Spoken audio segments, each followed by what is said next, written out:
So number one trait of a narcissist is grandiosity. So a narcissist is grandiose. They have an exaggerated sense of self-importance. They feel like they're the best thing that's happened to humanity. They feel superior to others, and they're quite arrogant. They feel like they are better off, that they are just the best thing that's happened to humanity, like I said. Number two is they have excessive need for admiration. So a narcissist would call themselves, say, the Bill Gates of this, nation. They could call themselves, or say, that the Elon Musk of our time. But then you're looking at their abilities and,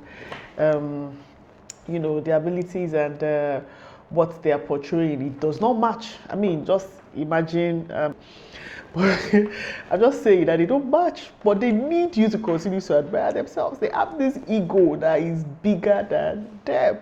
They just want to be admired. They must be the center of attention at all times. Everything has to be about them.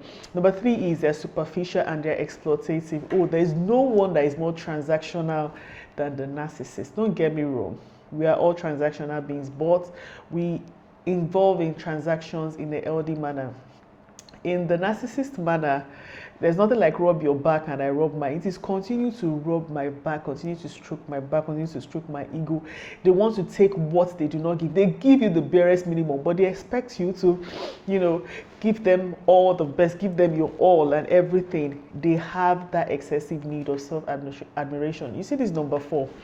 This is like the most important thing. A narcissist lacks what they call empathy. They lack empathy. They are not empathetic. And guess what? That is why they come after people who are empathetic, because they see them as a source of supply. To them, they feed off your energy. They are like vampires. They're like energy vampires. They cannot do things on their own. So they know they don't look good on their own. So they want to, feed off on someone who looks good, to also portray that image that, okay, I am actually a good person, but they are not. They lack empathy. In the love bombing stage, they would come off as someone who is empathetic. They feign empathy, but trust me, when that love bombing stage goes away, I mean, they're just back to who they are. They lack empathy. Number 5 is identity disturbance. You see, they have, like I said, it's just similar to the grandiosity. They have this superficial sense of self-worth.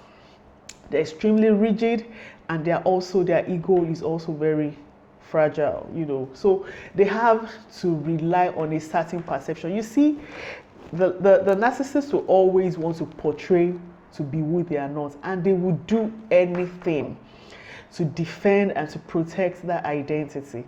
They have this false identity they project on the others.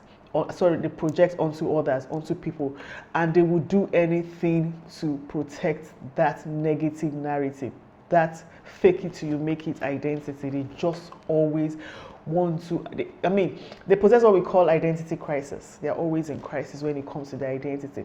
We'll elaborate on all these traits as we progress in our journey. Then number 6 is difficulty with attachment and dependency. So, what's the value of being in a romantic relationship where you're not vulnerable, where you cannot just be yourself around your romantic partner?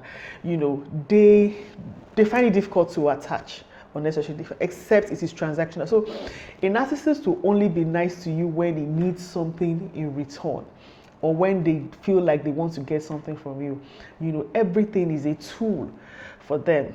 They have difficulty in just being vulnerable, in just being themselves around the person whom they claim to love. Number 7 is chronic feelings of emptiness and boredom. So a narcissist do not self-reflect.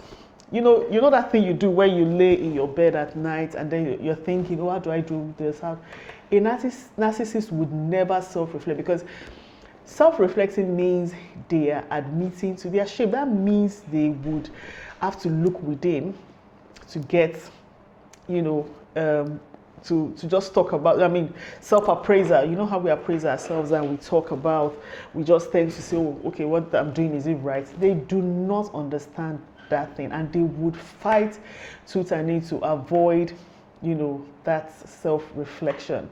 Number 8 is vulnerability in life's transition. It's also about vulnerability. Like I said, they are not vulnerable. They want things to just happen rapidly.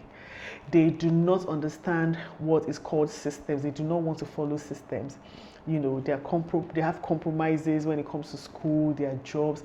They just always want the easy way out. They want it quickly. They do not want to go through the right process.